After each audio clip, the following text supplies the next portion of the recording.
Hello human. I am a tapir, one of the oldest mammals still walking on this earth.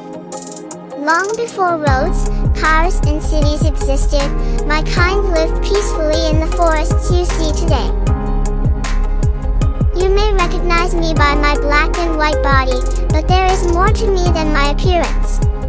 I am gentle, shy, and important. As I move through the forest, I spread seed that helps trees grow and keep ecosystem alive. But today my home disappearing. Forests are cleared and roads cut through where I live. That is why you see me crossing highways not by my choice, but to survive. I am now endangered species.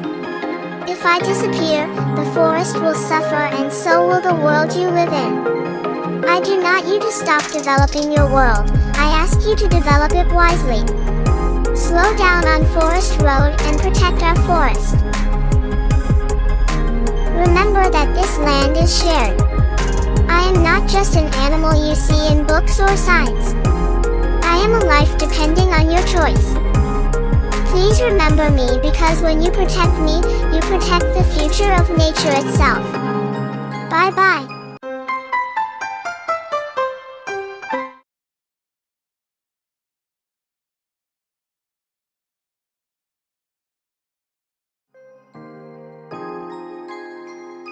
Background and taxonomy.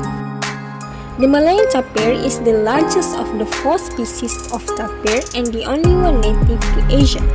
Their scientific name is Tapirus indicus and their common name is Malayan tapir or Asian tapir, or we call it as tenok or chipan. Their conservation status as an endangered species. Their evolutionary history, often called living fossils, because they haven't changed much in millions of years. Their closest living relatives are actually horses and rhinoceros. About the scientific explanation, that is their physical adaptations. This is mostly the proboscis or the trunk. That is the tapir's most distinctive feature is its snout. Their anatomy, it is a highly flexible organ made of muscle and soft tissue. That is a fusion of the nose and their upper lip. The function of this trunk is it is prehensile, meaning it can grab things. They use it to pluck leaves from high branches or as a snorkel while swimming.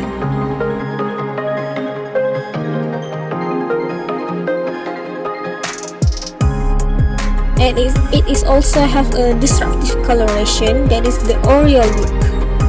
And why the black and white color? Okay, this is for the camouflage.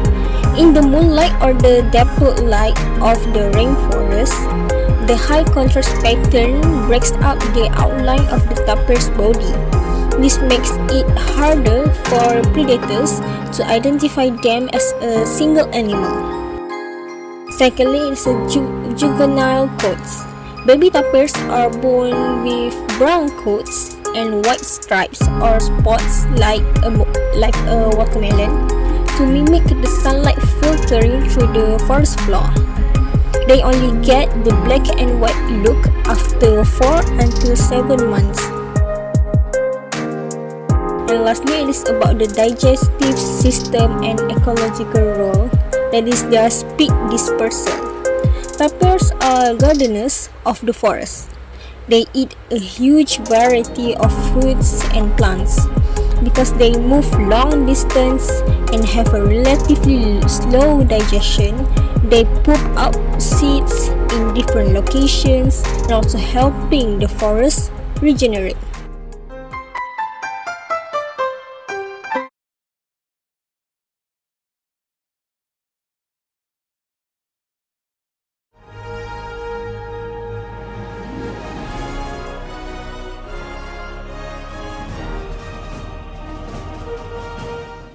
We begin tonight with a breaking ecological crisis is occurring right in our own backyard. For millions of years, the Malayan tapir, our forest's most enigmatic gardener, has roamed the jungle of Southeast Asia. But tonight, new data reveals that the silent giant is facing a countdown to extinction.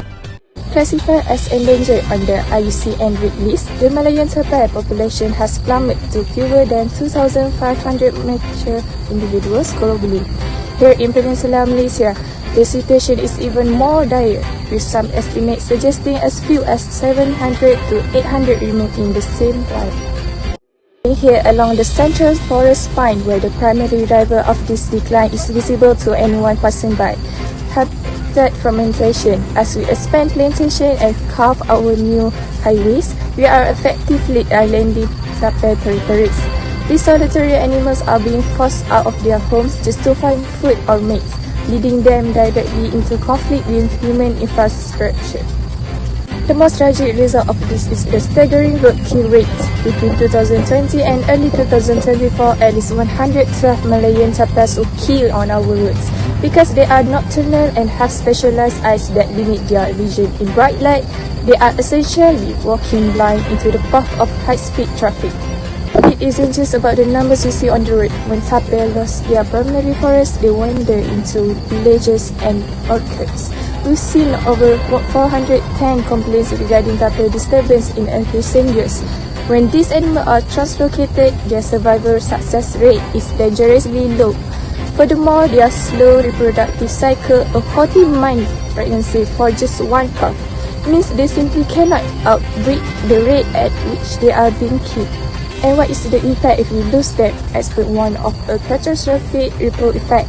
As a keystone species, tapir consume over 380 different plant species and act as the primary seed disperser for heavy seeded trees that no other animal can handle.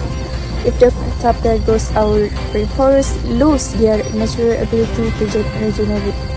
The loss of the tapir means the loss of forest diversity, which retains our most critical defense against climate change. We are witnessing the silent vanishing of million-year-old heritage.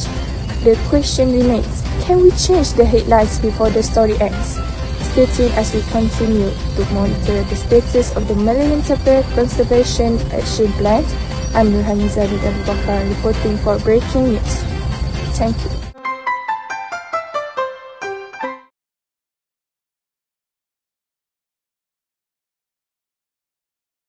When we hear about endangered animals, many people think that it doesn't affect them.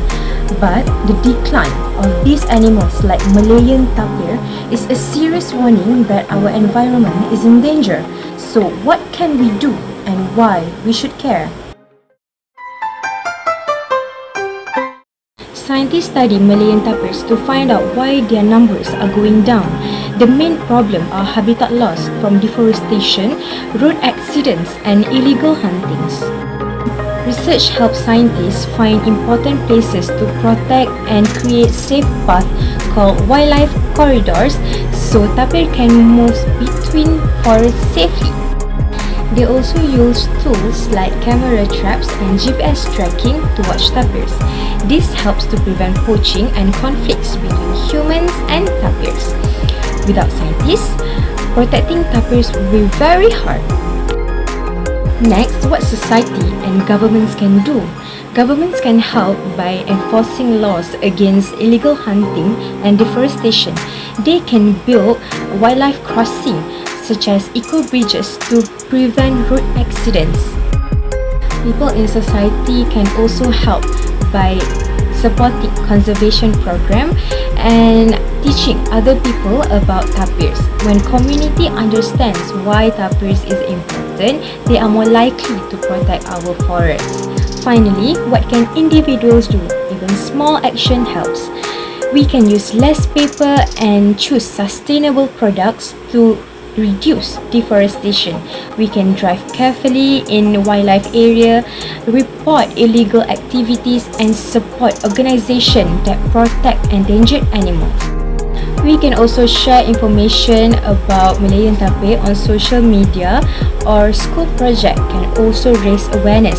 The more people know about tapir, the more we'll care. Lastly, why we should care? Malayan tapir can help keep forests healthy by spreading seeds.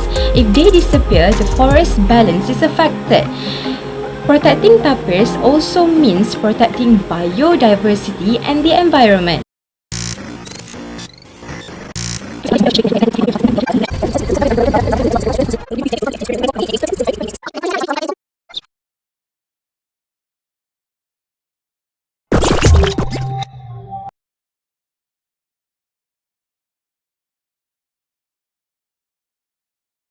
What if we could rewind? When on the road, the car slows down significantly or stops, allowing the tapir baby to cross the road. Surely the baby will safe and none of the baby or the family of tapir get hit by the car too. So, their survival is in our hands. Every second we slow down saves a legacy.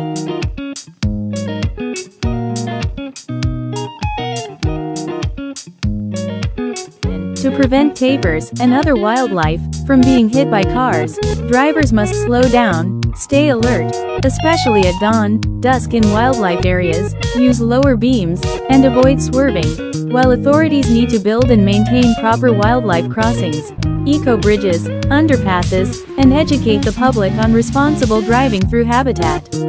Key actions involve habitat protection, better infrastructure, and increased driver awareness to reduce roadkill.